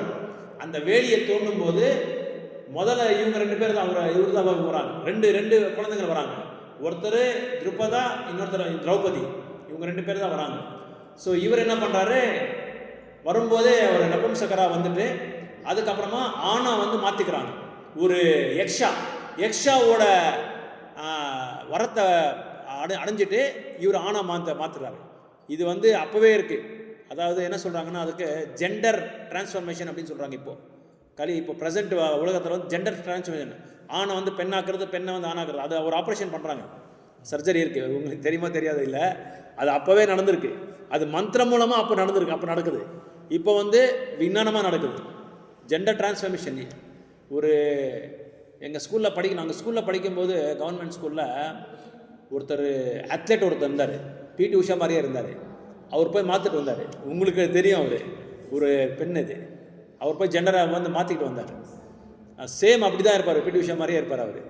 ஸோ அந்த மாதிரி இது அப்போவே நடக்குது. அதேமாதிரி அதை பார்த்து தான் இப்போ எல்லாமே சேஞ்ச் ஆகிட்டு வருது. ஸோ அப்போது இவர் என்ன ஆச்சுன்னா, இந்த மாதிரி சந்தன மகாராஜ் இவர் சத்யவதி தேவி, சரி இவங்களுக்கு இப்படி ஆயிடுச்சுன்னு சொல்லி என்ன பண்ணுறாங்க, சத்யவதி தேவி அம்பிகாவை அம்பாலிக்கா கூப்பிட்டு, உங்களுக்கு விருப்பம் இருக்கா விசித்திர வீரனை வந்து கல்யாணம் பண்ணிக்கிறதுக்குன்னு சொல்லி கேட்குறாங்க. ஓகே, எங்களுக்கு ஒன்றும் ஆக்ஷேபணம் இல்லை அப்படின்னு சொல்லி அவங்களுக்கு வந்து கல்யாணம் பண்ணிக்கிறாங்க. கல்யாணம் பண்ண உடனே இறந்துடுறாரு அவர். விசித்திர வீராவும் இறந்துடுறாரு. அதாவது சத்யாவதியோட ரெண்டாவது பையன். சத்யாவதியோட பிளான் என்னன்னா, இவனுக்கு கல்யாணம் பண்ணி அவனுக்கு பிறக்கிற அந்த குழந்தைய வந்து என்ன பண்ணலாம், மன்னனாக்கிடலான்னு சொல்லி பிளான் பண்ணிக்கிறாரு. சரி, அந்த பிளானும் வந்து அப்செட் ஆகிடுச்சு. சத்யவதி போட்ட பிளான் எல்லாமே அப்செட் ஆகிட்டே வருது. ஃபஸ்ட்டு குழந்தை இதாகிடுச்சு சித்ராங்கதா, 2வது விசித்திர வீரா. விசித்திர வீரா ஏன் வந்து இறந்துட்டான்னா, சீக்கிரமாக அவனோட பழக்க வழக்கங்கள்னால, குடிக்க எல்லாம் தீமைய பழக்கங்கள் தான் அவனுக்கு. குடிச்சு நிறைய நோய்கள் வந்து அவன் இறந்துடுறான். அவன் இறந்த உடனே வேறு யாருமே இப்போ இல்லை, எப்படி மேனேஜ் பண்ணுறதுன்னு புரியல சத்யவதி தேவிக்கு. ஒரு பெண்மணி, ஒரு பெரிய அரசாங்கம், பரத வருஷத்துக்கே பூலோகத்துக்கே அரசர், யாரை உட்கார வைக்கிறதுன்றதே கேள்விக்குறியாக இருக்குது. என்ன பண்ணுறதுன்னு புரியல. நிறைய யோசனை பண்ணுறாங்க சத்யவதி யோசனை பண்ணி என்ன பண்ணுறாங்க, அதுக்கப்புறம் அவங்களுக்கு ஞாபகம் வருது, ஓ என்னோட இன்னொரு பையன் ஒருத்தர் இருக்காரு, அவரை போய் நீங்கள் கூட்டிகிட்டு. இது யாருக்குமே இந்த சீக்ரெட் யாருக்குமே சொல்கிறது இல்லை. அவர் சத்தியவதி யாருக்குமே சொன்னதே கிடையாது. பீஷ்மனுக்கும் சொன்னது கிடையாது. ஏன் அந்த ராஜ்யத்தில் யாருக்குமே சொன்னது கிடையாது. பீஷ்மனுக்கே சொல்ல பார்த்துக்கோங்க. அப்போ இல்லை, அது கரெக்டாக தான் இருக்குது. கரெக்ட் பண்ணியிருக்காங்க. உங்களுக்கு எப்படி இருக்கு? ஆடியோ கிளாரிட்டி இருக்கா? ஓகே. இல்லை அப்போ நான் ரொம்ப முன்னாடி பேசினேன், அவங்களுக்கு ஈக்கோ வந்த மாதிரி இருந்துச்சு, அதான் நான் பின்னாடி போயிட்டேன். இப்போ சரி, என்ன பண்ணுறாரு பீஷ்மா, இந்த இடத்துல போய் என்னோட பையன் ஒருத்தர் இருக்காரு, யாருன்னா வியாசதேவர், அவரை போய் நீ அழிச்சுன்னு வாங்கன்றாங்க. எப்படி இவர் வியாசதேவர் வந்தார் அப்படின்னா, இந்த பெண்மணி சத்தியவதி ஒரு நாள் இந்த போட்டு ஓட்டிகிட்டு போகும்போது, கப்பலாக சொல்கிறது போட்டு, அது ஓட்டிகிட்டு போயிட்டு இருக்கும்போது ஒரு திவ்யமான ஒரு புருஷன், ரொம்ப திவ்யமான புருஷன், அவர் அவருக்கு காட்சி கொடுக்குறாரு. காட்சி கொடுத்துட்டு, பாருமா சத்தியவதி, உனக்கு ஒரு ரொம்ப அதிருஷ்ட நாள் இன்னைக்கு வந்திருக்கு. எனக்கு உனக்கு உறவில் ஒரு குழந்தை, நம்ம ஒரு குழந்தை உருவாக்கணும். அந்த குழந்தை வேறு யாருமே இல்லை, சாதாரணமான நாள் கிடையாது. இந்த உலகத்துக்கே தெய்வத்தம பரம புருஷர், அவர் திவ்யமான புருஷர். அவர் ஒரு காரியமாக இங்கே வராரு, லோக கல்யாணத்துக்காக இங்கே வந்துட்டு இருக்காரு. அதனால நீ இதுக்கு சம்மதம் சொல்லணும் அப்படின்னு சொல்கிறாங்க. அப்போது அவர் சொல்கிறாரு, நான் என்னோட இதை பற்றி நீங்கள் யோசனை பண்ணிங்களா? நான் இன்னும் என்னோட கருப்பை பற்றி நீங்கள் யோசனை பண்ணிங்களா? எப்படி நான் இந்த மாதிரி எல்லாம் ஒத்திக்கிறது, எது தனியாக இப்படி கேட்குறீங்க, இதெல்லாம் நியாயமாக உங்களுக்கு சொல்லி கேட்குறாங்க. இல்லை, இது ஒரு என்ன சொல்கிறது, ஒரு உயர்ந்தமான ஒரு காரணத்துக்காக தான் நான் இங்கே வந்திருக்கேன், அதனால தான் உங்களை கேட்டுட்ருக்கேன். அந்த ஒரு வாய்ப்பு உங்களுக்கு கொடுத்துட்ருக்கேன். ஒரு பகவான் ஒரு தாயோட கர்ப்பத்தில் வராங்கன்னா யாராவது வேண்டான்றாங்களா? யாருமே வேண்டான்றது. அட, அதுக்காக தான் வசுதேவரும் தேவகி எத்தனோ பிறவி எடுத்திருக்காங்க. அதுக்காக பகவான் அந்த இது வரணும்ன்ட்டு, அந்த பிறவி அந்த வாய்ப்பு கிடைக்கணும்னு சொல்லி. அப்போது சரி, ஓகே, நான் ஒத்துக்கிறேன். ஆனால் நீங்கள் இந்த மாதிரி ஒரு காரியம் நடந்திருக்குன்னு சொல்லி யாருக்குமே தெரியறதில்ல. அது மட்டும் இல்லாமல் நீங்கள் மீனவரோட பொண்ணு மீன் பிடிக்கிற யாராவது நீங்கள் பாருங்கள், அவங்க பக்கத்தில் வந்தாலே 1 கிலோமீட்டர் தூரமாக அந்த ஸ்மெல் வந்துகிட்டே இருக்கும். எங்கே போனாலும் நீங்கள் உடுப்பியில் ஒரு பீச் இருக்குது, மலைப்பே பீச் அப்படின்னு சொல்லி பிரபுஸ் எல்லாம் போட்டு போயிருப்பாங்க நீங்கள். மலைப்பே பீச்சு, அந்த மலைப்பே பீச்சில் அந்த பீச்சுக்கு 1 கிலோமீட்டர் நம்ம பின்னாடி அங்கே இருக்கோன்னா அங்கேயே வந்துடும் ஸ்மெல்லு, அந்த மீனோட ஸ்மெல் வந்துடும்.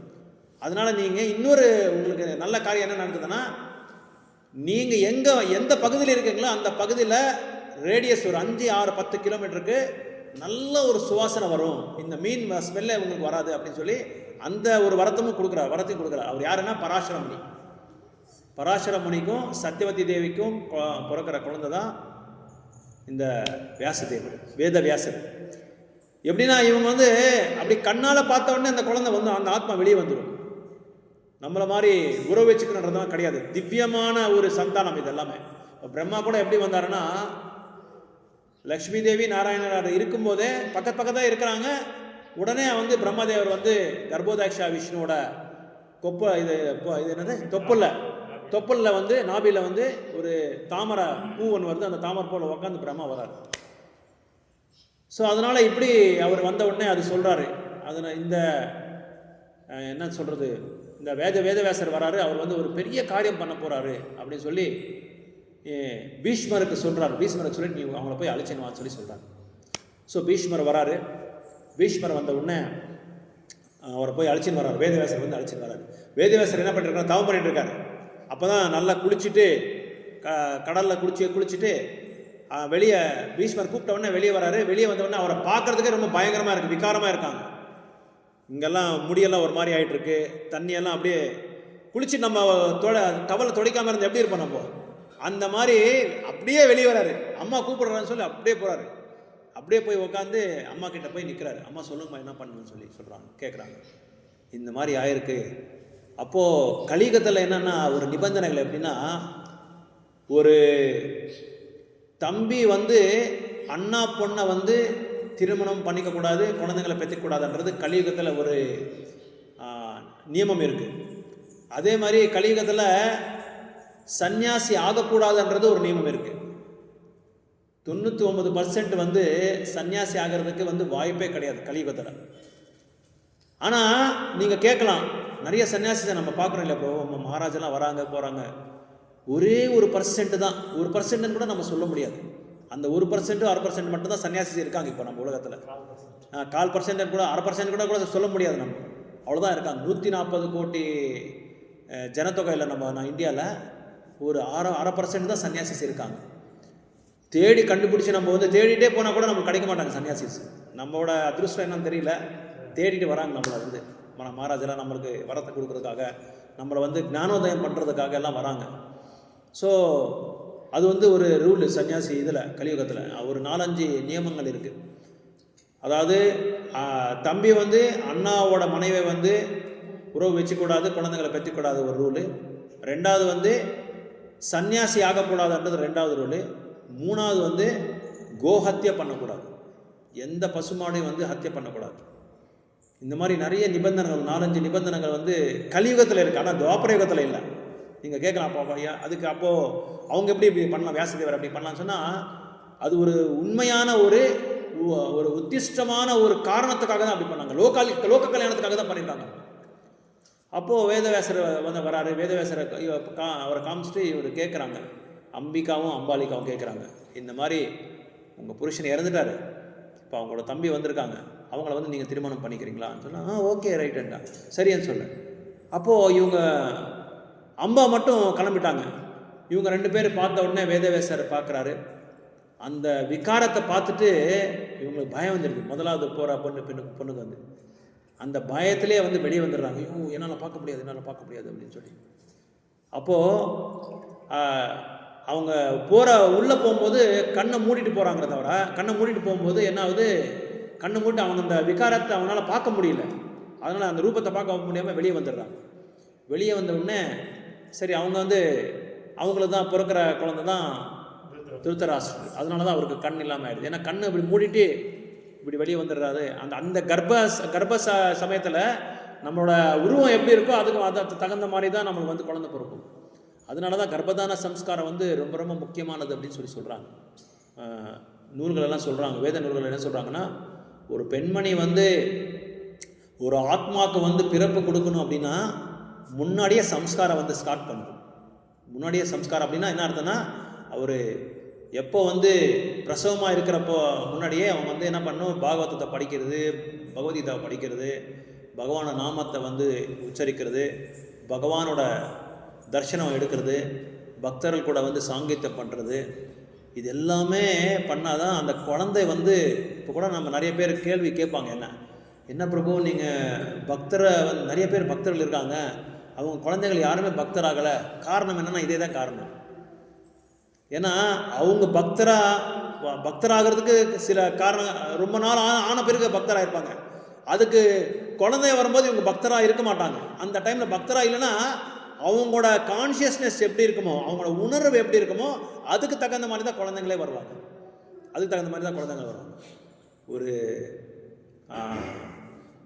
ஒரு பெரிய வல்லரச வீடு. அந்த வீட்டில் என்னாச்சுன்னா, அந்த புருஷன் முன்னாடி 2 பேர் இருந்தாங்க. அவருக்கு பிரசவம் சமயத்தில் என்ன ஆச்சுன்னா, அவங்க வீட்டில் ஒரு நாய் வச்சுருந்தாங்க. ஃபாரின்லேருந்து கொண்டு வந்து ஒரு நாய் வச்சுருந்தாங்க. அந்த நாயை நல்லா வளர்த்துட்டு இருந்தாங்க. குழந்தை பிறகு முன்னாடி குழந்தைய பார்த்துக்கிட்டு பெட்ரூமில் வச்சுக்கிறது, அப்புறம் அவங்களுக்கு எப்படி குழந்தை எப்படி பார்த்துக்கணும் அதே மாதிரி பார்த்துக்கிட்டு இருந்தாங்க. அந்த நாயை பெட்லேயே படுக்க வச்சிருந்தாங்க. அதுக்கு இது குளிர்காலத்தில் போத்துறது, கம்பளியை போத்து, இதே மாதிரி தான் எல்லாமே பண்ணிட்டு இருந்தாங்க. அது அவ்வளோ முத்தம் கொடுக்கறது கூட ஸ்டார்ட் பண்ணிட்டாங்க அந்த நாய்க்கு. பார்த்துக்கோங்க, ரொம்ப துரதிருஷ்டவசாத் இது. அதான் பிரபுபாத் அடிக்கடி திட்டுவார் அமெரிக்காவில் போய், நீங்களாம் நாய்ங்களை வளர்த்துறீங்க, நாங்கள் வந்து பசு வளர்த்துறோம் எங்கள் நாட்டில் அப்படின்னு சொல்லி அமெரிக்காவுக்கு போய் அமெரிக்காக்காரங்களே திட்டுருக்காங்க பிரபுபாத். அப்போது அந்த நாயை வந்து வளர்த்த அவங்க அந்த நாய் மேலே பற்று ஜாஸ்தி ஆகிடுச்சு. பற்று ஆக இவங்களுக்கு வந்து பிரசவமாகி ஒரு குழந்தை பிறந்துருச்சு. அந்த குழந்தை நாய்க்கு என்னென்ன குணங்கள் இருக்கோ எல்லா குணமும் அந்த குழந்தைக்கு வந்துருச்சு. இது உண்மையாக நடந்திருக்குது. இது நாய் சேம் அந்த குணமே அவங்களுக்கு வந்துருச்சு. அதனால தான் பிரசவம் சமயத்தில் வந்து பெண்கள் வந்து மாதாஜிஸ் வந்து ரொம்ப எச்சரிக்கையாக ரொம்ப கேர்ஃபுல்லாக இருக்கணும். ரொம்ப கேர்ஃபுல்லாக இருக்கணும். ஆன்மீகத்தில் சம்பூர்ணமாக ஈடுபாடு இருக்கணும் அவங்களுக்கு. இல்லைன்னா குழந்தைங்களை நம்ம எதிர்பார்க்க முடியாது. அதனால தான் குழந்தைங்கள் அப்பா கிட்ட சண்டை போடுறது, அம்மா கிட்ட சண்டை போடுறது, மனைவி கிட்ட சண்டை போடுறது. அதான் காரணம் என்ன? Because of contaminated consciousness. அந்த மென்டலாக இருக்கிறது, இது பணத்தை பயங்கரமாக செலவழிக்கிறது, அப்பாவோட பணத்தை செலவழிக்கிறது, அம்மாவை கிண்டல் பண்ணுறது, அம்மா கிட்ட சண்டை போடுறது. இதெல்லாம் காரணம் என்ன? அந்த பிரசவ சமயத்தில் என்ன உணர்வு இருக்கோ அந்த உணர்வு எல்லாமே அவங்கக்கிட்ட அவங்க உள்வாங்குவாங்க. அந்த குழந்தை எல்லாம் உள்வாங்குவாங்க. எல்லாமே 100% எல்லாமே அப்படியே சேம். அதனால தான் ரொம்ப கேர்ஃபுல்லாக இருக்கணும். அதான் பிரபுபாதர் சொல்கிறாரு, ஒரு பெண்மணியும் ஒரு தகப்பனாரும் தாய் கர்ப்பதான சம்ஸ்காரத்துலேருந்து கடைசி 16 சம்ஸ்காரங்கள் ஒரு குழந்தைக்கு செய்யணும் அப்படின்னு சொல்கிறாங்க. நிறைய பேர் நான் பார்த்துருக்கேன், இதுக்கு குருவாயூருக்கெல்லாம் போகிறாங்க, அன்னப்பிரசன்னா பண்ணுறதுக்கு குருவாயூருக்கு போகிறாங்க. கல்விக்கு ஒரு சம்ஸ்காரம் இருக்குது, எல்லாத்துக்குமே ஒரு சம்ஸ்காரம் இருக்குது. அன்னப்பிரசன்னா அவர் என்ன கர்ப்பதான சம்ஸ்காரம், அதுக்கான பிறகு அதுக்கு இது என்ன பண்ணுறாங்க, இந்த வளகாப்பு, அதெல்லாம் சம்ஸ்காரம் தான். வளகாப்பு ரொம்ப முக்கியமான சம்ஸ்காரம். அதுக்கு நம்ம என்ன செய்யணும்? சும்மா உட்கார வச்சுட்டு உணவு பதார்த்தம் எல்லாம் வச்சு பண்ணுறது கிடையாது. அதெல்லாம் ஒரு புரோகிதரை கூப்பிடணும். அதுக்குன்னு புரோகிதர் எங்கள் இதில் இருக்காங்க. யாராவது நீங்கள் பண்ணணும்னு சொல்லுங்கள், நம்ம அதுக்குன்னு தனியாக இருக்காங்க. கொஞ்சம் செலவாகும்.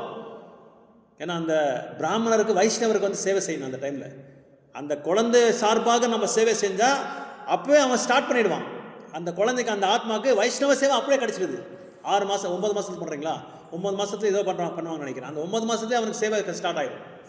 அப்போ அவர் ஒரு இது கொண்டு வருவார். அந்த மந்திரங்கள்லாம் இருக்குது அதுக்கு.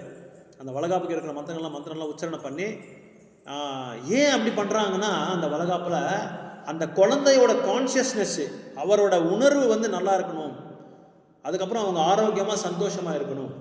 ஏன்னா குழந்தை பருவத்தில் லக்ஷ்மி தேவி தான் அவங்க பாதுகாப்பு பண்ணுறாங்க. இந்த தொட்டில் போடுறாங்க பாருங்கள், அந்த டைம்லலாம் லக்ஷ்மி தேவி உருவமாக அதனால தான் அந்த இதெல்லாம் இருக்குது. அந்த கல்லெல்லாம் எடுத்துகிட்டு வருவாங்க.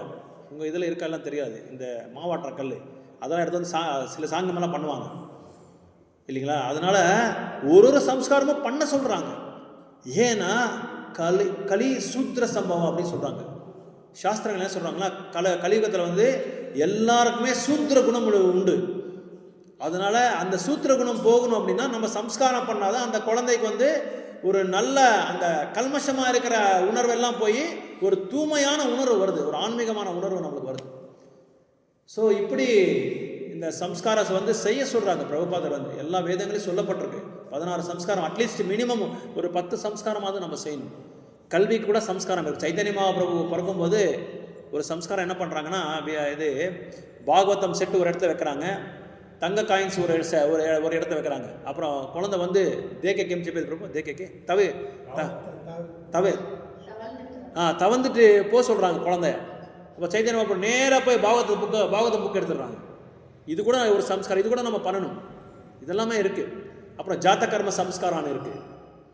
குழந்தை பிறக்கணுன்னே அவரோட இதை ஜாதகத்தை பார்ப்பாங்க. ஜாதகத்தை பார்த்துட்டு இவனுக்கு ஆன்மீகமான ஈடுபாடு இருக்கா இல்லையா இதெல்லாம் சொல்லுவாங்க.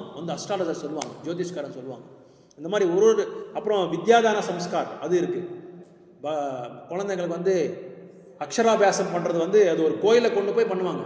அரிசியில் போட்டு அவங்க ஆன்னு எழுதி வைக்குவாங்க. இதெல்லாம் நிறைய சம்ஸ்காரம் இப்போ கூட பண்ணுறாங்க. நிறைய பேர் பண்ணிகிட்டு இருக்காங்க. நிறைய பக்தர்கள்லாம் பண்ணுறாங்க. இப்போ ஒரு சம்ஸ்காரமும் பண்ணுறாங்க. அப்புறம் இயர்போன் கரண சம்ஸ்காரம் இருக்குது. காதில் காது குத்துறது இதெல்லாம் இருக்குது. நிறைய சம்ஸ்காரம் இதெல்லாம் அந்த காலத்துலேருந்து நம்ம முன்னோர்கள் கடைப்பிடிச்சிட்டு இருக்காங்க. அதுக்கு நாமகரண சம்ஸ்காரம் இதெல்லாமே இருக்குது. இந்த மாதிரி சம்ஸ்காரம் பண்ணும்போது முக்கியமாக என்ன பண்ணணும், பகவானை வச்சு அபிஷேகம் பண்ணி பகவானோட நாம சங்கீர்த்தனம் முக்கியம்.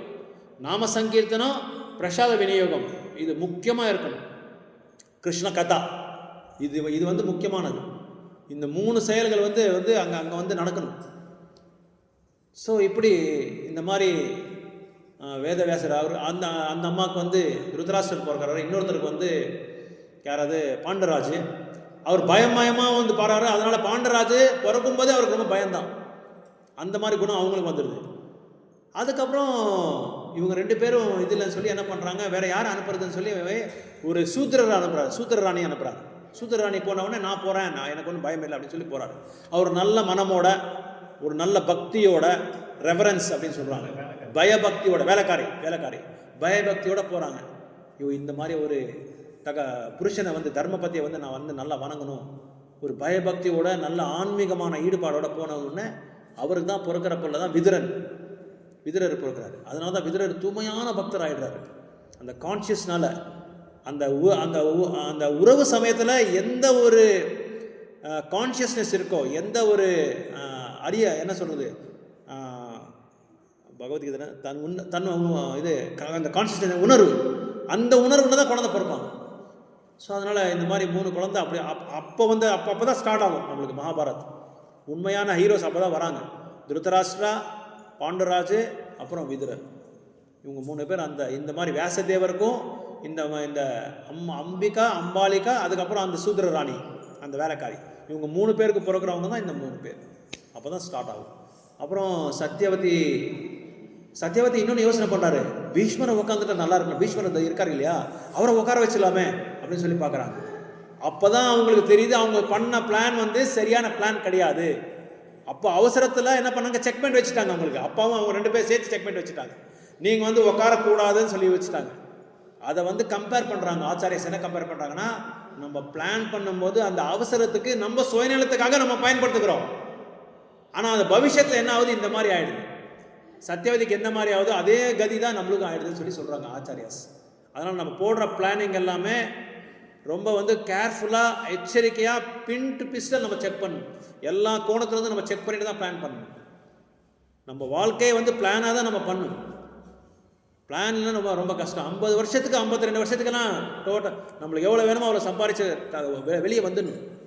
அப்போ தான் நம்ம வந்து வாழ முடியும், உண்மையான வாழ்வு வாழ முடியும். ஏன்னா அந்த மனித வாழ்க்கையே வேஸ்ட் ஆகிடும். 52, 53, 50 வருஷம் கரெக்டாக சொல்கிறாங்க வேதங்களை சொல்கிறாங்க. 50 இயர்ஸ் அதுக்கு மேலே நீ ஒன்றும் பண்ண முடியாதுன்றாங்க. அது சொல்கிறது உண்மையாக இருக்குது. ஆனால் கவர்மெண்ட் தான் சும்மா 58 வருஷம் நீக்கி வச்சுருக்காங்க, அவ்வளோதான், பொழிச்சிட்டு போட்டோம்னு சொல்லி 58. ஸோ அதனால் பிளான்டு லைஃபாக இருக்கணும். இவர் போட்ட பிளானு அதான் ப்ராப்ளம் வந்துருக்குறது அங்கே. அதான் பிரகலாத் மகாராஜ் சொல்கிறாரு, கௌமாரம் ஆச்சரத்தே பிரக்னா தர்மம்னு சொல்லி சொல்கிறாங்க. நீ வந்து நீங்கள் சொன்ன மாதிரி 30 வருஷத்துக்கு ஸ்டார்ட் பண்ணாத, கௌமாரத்தில் ஸ்டார்ட் பண்ண சொல்கிறாரு. சின்ன வயசுலேருந்து நீ ஸ்டார்ட் பண்ணி சொல்கிறாரு. அப்போ ஸ்டார்ட் பண்ணாதான் நம்ம 50 வருஷத்துக்கு கரெக்டாக நம்ம வந்து ரிட்டையர்ட் லைஃப் வந்துட முடியும். நீங்கள் பாருங்கள், குஜராத் எல்லாம் இப்போ கூட குஜராத் மாநிலத்தில் 50 இயர்ஸ் ஆனால் ஒரு என்ன சொல்கிறது, ஒரு சோர்ஸ் ஆஃப் இன்கம் கூட பார்க்குறது இல்லை. அவங்க நல்லா சம்பாதிக்கிறாங்க. அதே மாதிரி 50 வருஷத்தை கூட சும்மா பகவான்கிட்ட போகாமல் ஆன்மீக ஈடுபாடு இருக்கும் அவங்களுக்கு. காலையில் எஞ்ச உடனே பகவானுக்கு ஒரு பிளேட் நிறைய ஸ்வீட்ஸ் கொண்டு வராங்க, துவாரகாதேஷ்க்கு வந்து ஆஃபர் பண்ணுறதுக்காக. துவாரகாவில் ரொம்ப பிளான்டாக பண்ணுறாங்க. அவங்கெல்லாம் நல்லா சம்பாதிக்கிறாங்க. 50 வருஷத்துக்கு என்ன பக்தி சேவை செய்யணுமோ சனிக்கிழமை ஞாயிற்றுக்கிழமை எங்கேயும் போக மாட்டாங்க. நேராக கோயிலுக்கு வந்துடுறாங்க, சேவை செய்கிறாங்க, மறுபடியும் வியாபாரத்தை பண்ணுறாங்க, மறுபடியும் என்ன பண்ணுறாங்க, 50 வருஷத்துக்கு கரெக்டாக பிளான் பண்ணி வெளியே வந்துடுறாங்க. என்ன வேணுமோ அதை சம்பாரிச்சு வெளியே வந்துடுறாங்க. எவ்வளோ இருக்கோ அது போதும். இன்னொன்று என்ன ப்ராப்ளம் தெரியுமா, 50 வருஷம் ஆன பிறகு நம்மளோட ஆசையினால தான் நம்ம வந்து அந்த பிளானை வந்து சரியாக நம்ம வந்து செயல்படுத்த முடியல, எக்ஸிக்யூட் பண்ண முடியல. நம்மளுக்கு இன்னும் வேணும் ஆசை. ஒரு ஃபேமிலிக்கு வந்து 50,000 ரூபாய் அது வரைக்கும் நம்ம வந்து கரெக்ட் பண்ணிட்டால் சரியாக போகும். இது வந்து நான் சொல்லலை, வைஷ்ணவர்கள் எனக்கு முன்னோர்கள் சொல்லியிருக்கிறது. 50,000 ருபீஸு கரெக்டாக போதும். அதாவது இன்னும் சிக்கனமாக நம்ம வந்து பிளானாக வந்து பண்ணால் 25,000 போதும் ஒரு இதுக்கு. அதாவது நம்ம குழந்தைகளுக்கு, பேத்திகளுக்கு, அவங்களுக்கெல்லாம் நம்ம வந்து பிளான் பண்ணக்கூடாது. நம்மளோட இது என்ன இருக்கோ அதை மட்டும் நம்ம பார்த்தா 25,000 எக்ஸாக்டாக போதும். நம்ம அதை வச்சு நம்ம வந்து தாராளமாக, அது முக்கியமாக கோயிலோட ரிலேஷன்ஷிப் இருந்தால் அது கூட தேவையில்லை. கோயிலே நம்ம சேவை செய்கிற மாதிரி இருந்தால் அது தேவையில்லை. நம்மளுக்கு எல்லாமே கோயிலில் 3 வேளை நம்மளுக்கு பிரசாதம் கிடச்சிடுது. ஆனால் அதுக்கு தகுந்த மாதிரி நம்ம சேவையும் செய்யணும், பிரச்சாரமும் செய்யணும், நம்ம வந்து பியூராக தூய்மையாக இருக்கணும். இதெல்லாம் சொல்கிறாங்க ஆச்சாரியாஸ் வந்து சொன்னால் தான் நம்ம பிளானாக வந்து லைஃப்பை வந்து இது பண்ண முடியும். ஐயோ என் பொண்ணுக்கு வேணும், ஐயோ என் பையனுக்கு வேணும், ஐயோ என் பேத்திக்கு வேணும், ஐயோ அவங்களுக்கு வேணும், இவங்களுக்கு வேணும்னா கஷ்டம்தான். பரம்பரைக்கே வேணும்னா கஷ்டம்தான். இப்போ இருக்கிற அரசியல்வாதிகள் அப்படி தான். இன்னும் 15 பரம்பரைக்கு சொத்து சேர்க்க வைக்கிறாங்க. அதனால தான் அப்படி ஆகுது. அதனால் என்ன ஆகுது, மறுபடியும் இன்னொரு பிறவி எடுக்கிறோம், மறுபடியும் அதே மாதிரி கஷ்டம், அதே மாதிரி சுகம், கஷ்டம், சுகம், கஷ்டம், சுகம், கஷ்டம், சுகம். இந்த வட்டத்திலே நம்ம இருந்துடுறோம். அதனால தான் நம்ம இவ்வளோ கஷ்டப்பட்டு இருக்கோம். ஸோ இதெல்லாம் நான் வந்து ஒரு ப்ராக்டிக்கலாக ஒரு பிளான் கொடுக்குறவங்களுக்கு அவ்வளோதான். ஒரு எனக்கு என்னோடய முன்னோர்கள் வைஷ்ணவர்கள், எங்களோட ஆச்சாரியாஸ், எங்களோட குரு மகாராஜ் இவங்கெல்லாம் பிளான் பண்ணி சொல்லி வச்சுருக்காங்க. ஏன்னா இதெல்லாம் சொல்கிறாங்க. ஏன் சொல்கிறாங்கன்னா, மக்களுக்கு வந்து நீங்கள் எடுத்து இது சொல்லலைன்னா எப்படி அவங்க பிளான் பண்ணுவாங்க? இப்போ எங்களுக்கே தெரியாது. இப்போ ரூப கோஸ்வாமி அப்படி சொல்லியிருக்காரு எல்லாமே. ஆனால் நம்மளுக்காக ஒரு தொகையை எடுத்து வச்சுக்கணும். அது ரொம்ப முக்கியம். நம்மளுக்கே சொல்லி ஒரு தொகையை எடுத்து வச்சுக்கணும். ஏன்னா பவிஷ்யத்தில் யார் எப்படி இருப்பாங்கன்றது நம்ம சொல்லவே முடியாது. எந்த காரணத்தை கொண்டு கலியுகம் ஒன்று. ரெண்டாவது வந்து மக்களோட மனசு எப்படி சேஞ்ச் ஆகும்னு சொல்ல முடியாது. யாராங்களும் சேஞ்ச் பண்ணிடுவாங்க. அது இல்லாமல் இயற்கையை கூட நிறைய நம்மளுக்கு வந்து விபத்துகள் வரலாம். அதனால் நம்ம பிளான் பண்ணி வச்சுக்கணும். நம்மளுக்கும் சரி ஒரு தொகையை வச்சுக்கணும். அந்த தொகையை வந்து நம்ம பாதுகாப்புக்காக, நம்ம ஆன்மீகத்துக்காக, இந்த 2 விஷயங்களுக்காக நம்ம ரெடி பண்ணி வச்சுக்கணும். ஸோ இப்படி பிளான் பண்ணாங்க சத்தியவதி. ஆனால் அந்த பிளான் எல்லாமே என்ன ஆயிடுச்சு? டோட்டலாக அப்செட் ஆயிடுச்சு. அதனால் நம்ம பிளானிங் அண்ட் எக்ஸிக்யூஷன் வந்து ரொம்ப கேர்ஃபுல்லாக நம்ம பிளான் பண்ணணும். ஒரு நல்ல இன்ஜினியரை கேட்கணுன்னா என்ன அர்த்தம்? ஒரு நல்ல அறிவாளி, ஒரு வைஷ்ணவர், ஒரு குரோஸ்தா, அது குரோஸ்தா கிட்ட தான் கேட்கணும். அது நல்ல வைஷ்ணவ குரோஸ்தா இருக்க பாருங்க, அவங்க கிட்ட நம்ம கேட்டால் தான் கரெக்டாக இருக்கும். இல்லைன்னா நம்ம என்ன செய்யறோன்னா கழுத மாதிரி சம்பாதிச்சுட்டே இருக்கணும். கழுத மாதிரி நம்ம கஷ்டப்பட்டே இருப்போம். அதனால பிளானாக நம்ம வந்து பக்தி சேவை செஞ்சால் பௌதிகமாக கூட நம்ம வந்து அடிபடுறதில்ல, ஆன்மீகமாக கூட நம்ம முன்னேறிட்டே இருக்கலாம். ஏன்னா பௌதிகத்தில் பணம் இல்லாமல் எதுவுமே செய்ய முடியாது. யாரும் நம்மளை வந்து காப்பாற்ற போகிறதில்ல. அவர் ஒருத்தர் தான் நம்மளை காப்பாற்றுவார். எல்லாரையும் காப்பாற்றுற அவர் தான், எல்லாருக்கும் பாதுகாப்பு அவர் தான். அதனால் நம்மளும் வந்து அதுக்கு தகுந்த மாதிரி நம்மளுக்கு அறிவு கொடுத்துருக்காரு. நீ எப்படி சம்பாதிக்கணும், உன்னோட ஆன்மீகமான ஒரு வழிபாடை வந்து நீ கரெக்ட் பண்ணிக்கிறதுக்காக அதுக்கு நம்ம அந்த அறிவை கொடுத்துட்டு அந்த அறிவை வந்து நம்ம பயன்படுத்திக்கணும். ஸோ அதனால் 50 வருஷம் இன்னொன்று நம்ம 50 வருஷத்துக்கு மேலே நம்மளால் எதுவும் செய்ய முடியாது. இப்போ சாப்பிட்ற உணவில் எந்த விதமான ஒரு கஷ்டத்தை வந்து நம்ம பார்க்க முடியாது. ஏதாவது ஒரு நோய் வந்துடுது, எல்லாருக்குமே அவ்வளோதான். நோய் இல்லாத மனுஷனே இல்லை. எப்படியோ ஒரு நோய் வந்துடுது. அது கூட ஒருத்தருக்கு வந்து ஒருத்தர் அப்படி தான். நான் வந்து ஒரு வில்லேஜில் பார்த்த பிரச்சாரத்துக்கு போகும்போது, நான் வெளியே போக மாட்டேன், வெளியே போனால் ஆக்சிடென்ட் ஆகிடுது அப்படின்னு சொல்லி, அவருக்கு சுகர் இல்லை, பிபி இல்லை, தைராய்டு இல்லை, எந்த விதமான நோய் இல்லை. இந்த என்ன ஆர்த்தோ இஷ்யூஸு, மூலிகைகள் என்ன சொல்கிறது, ஆர்த்தரைட்டிஸு, அந்த ஆர்த்தோ இஷ்யூஸ் எதுவுமே இல்லை. நல்லா இருக்காரு. சாப்பாடு அவ்வளோதான். ரொம்ப என்ன சொல்கிறது, பிளான்டு டயட், ரொம்ப திட்டமாக போட்டு அந்த டயட்டை ஃபாலோ பண்ணிட்டு இருக்காரு. அப்படியே இருந்தார். பல வருஷமாக அங்கே இருந்தார். வெளியே வரமாட்டாங்க. ஒரு நாள் பாத்ரூமில் காலை ஸ்லிப் ஆகி விழுந்துட்டார். விழுந்து ஒரு 2 வருஷம் இருந்தார். அதுக்கப்புறம் உடலை விட்டார். அதனால் இந்த ஜென்மா, மிருத்யு, ஜரா, வியாதி, இந்த 4 வந்து யாரையும் விடுறதில்லை. யாரும் விடுறதில்லை. ஸோ அதனால் நம்ம போடுற பிளானிங் வந்து கரெக்டாக இருக்கணும். அதே மாதிரி இன்னொரு டைம் இருக்கும். அதே மாதிரி இன்னொரு ஸ்டோரி வந்து, இன்னொரு டைட்டில் என்ன, ரிவெஞ்ச், பகைனா தெரியும் இல்லையா, ரிவெஞ்ச். இதை வந்து நெக்ஸ்ட் கிளாஸில் சொல்கிறேன். இந்த ரிவெஞ்ச்னால என்னென்ன ஆகுதுன்னு சொல்லி நெக்ஸ்ட் கிளாஸில் சொல்கிறேன். ஓகே, ஹரே கிருஷ்ணா. ग्रंथरा श्रीमद् भगवद्गीता भागवतम की, श्रील प्रभुपाद की, निताय गौर प्रेमानंदे. हरि हरि. ஸோ ஒரு ரவுண்ட் ஜெபம் பண்ணிடலாம் எல்லாருமே.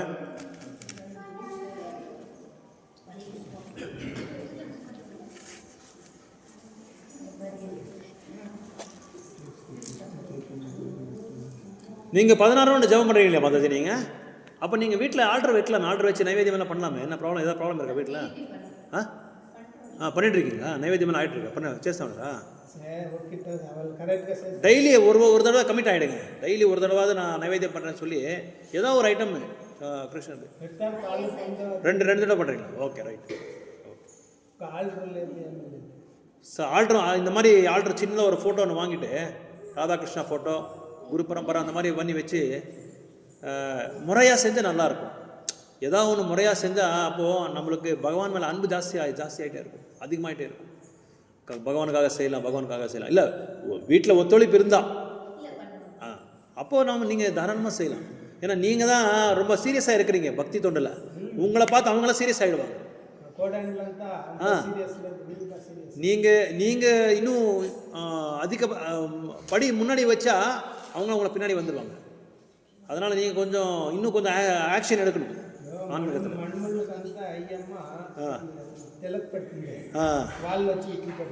ఎవరు వాళ్ళు కొంచెం డిఫరెంట్ వీళ్ళు మంచి డీప్గా ఉంటారు.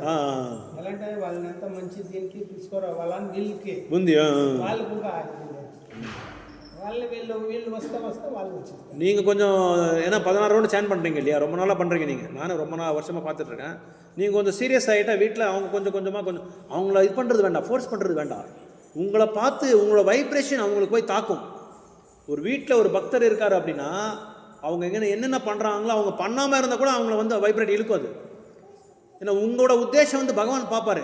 ஓ இந்த மாதாஜிக்கு வந்து உண்மையாக ரொம்ப சீரியஸாக இருக்காரு, என் மேலே ரொம்ப தீவிரமாக அவர் அன்பு காமிக்கிறாரு, அதனால் அங்கே இருக்கிற ஆத்மாக்கள் எல்லாமே வந்து நான் வந்து கருணை கொடுக்கணுன்றது அவருக்கே வந்துடும். அது அவருக்கே அந்த பகவானே வந்து அது அந்த அந்த செட்டப் பண்ணி கொடுத்துருவார் நம்மளுக்கு.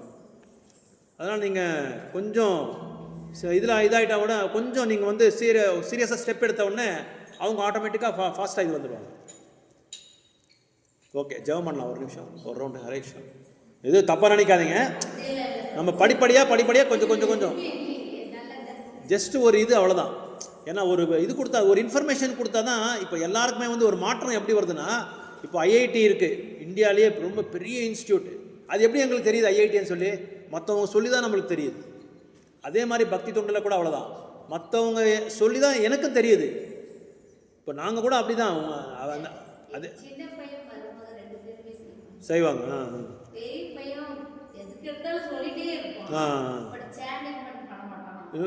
ஸ்லோ வரட்டும், அவங்களும் நிதானமாக வரட்டும், பொறுமையாக வரட்டும். நீங்கள் பிரசாதத்தை ஸ்டார்ட் பண்ணிடுங்க. மெயினாக நீங்கள் இது வைக்கணும், ஆல்டர் வைக்கணும். ஆல்டர்னு சொல்லுவாங்க இல்லையா, ராதாகிருஷ்ணா ஃபோட்டோ வச்சு குரு பரம்பரா வச்சு அந்த மாதிரி வச்சு குரு பரம்பரை வைக்கணும். ஏன்னா குரு இல்லைன்னா நம்ம ராதாகிருஷ்ணன் கிட்ட போக முடியாது. மெயின் குரு தான் நம்மளுக்கு. அவர் தான் நம்ம இது என்ன பிரிட்ஜு மாதிரி. அவர் இக்கரையிலேருந்து அக்கறைக்கு போகிறதுக்கு வந்து எப்படி கப்பலில் நம்ம போகிறோமோ, எப்படி பிரிட்ஜ் கட்டுறாங்களோ அந்த மாதிரி பிரிட்ஜே குரு தான் நம்மளுக்கு. அவர் தான் நம்மளை அழைச்சின்னு போகிறது. டைரெக்டாக கிருஷ்ணர் வந்து நம்மளை ஏற்றிக்க மாட்டார். ஸோ குருவோட சம்மதம் இருந்தால் தான். அதான் குரு ஒன்றும் இல்லை, சின்ன ஃபோட்டோ அவ்வளோதான், குரு பரம்பரோட ஃபோட்டோ. அந்த ஃபோட்டோ வச்சுட்டு நீங்கள் பண்ணிகிட்டே இருக்கலாம், அவ்வளோதான். அந்த நம்ம நைவேத்தியம் பண்ணுறதே குருக்கு தான் பண்ணுறோம். ராதாகிருஷ்ணன் பண்ணுறது நமக்கு தகுதி இல்லை, குருக்கு தான் நம்ம பண்ணுறோம். குரு மூலமாக நம்ம குருவுக்கு வந்து நம்ம அசிஸ்ட் செய்கிறோம். அவங்க அசிஸ்ட் செஞ்சு குருவுக்கு வந்து அவர் என்ன பண்ணுறாரு, அவரோட குரு பண்ணுறாரு. அந்த மாதிரி. ஓகே, ஹரே கிருஷ்ணா. ஜபமாலா இல்லையா கொண்டு வரலீங்களா? சரி சரி. ஜெய் ஸ்ரீ கிருஷ்ண சைதன்யா பிரபு நித்யானந்த ஸ்ரீ அத்வைத கதாதர ஸ்ரீவசாதி கௌரவ. ஹரே கிருஷ்ண கிருஷ்ண கிருஷ்ண ஹரே ஹரே, ஹரே ராம ராம ராம ஹரே ஹரே. ஹரே கிருஷ்ணா கொண்டு வரல இன்னைக்கு. ஹரே கிருஷ்ணா கிருஷ்ண கிருஷ்ண ஹரே ஹரே, ஹரே ராம ராம ராம இருக்கு.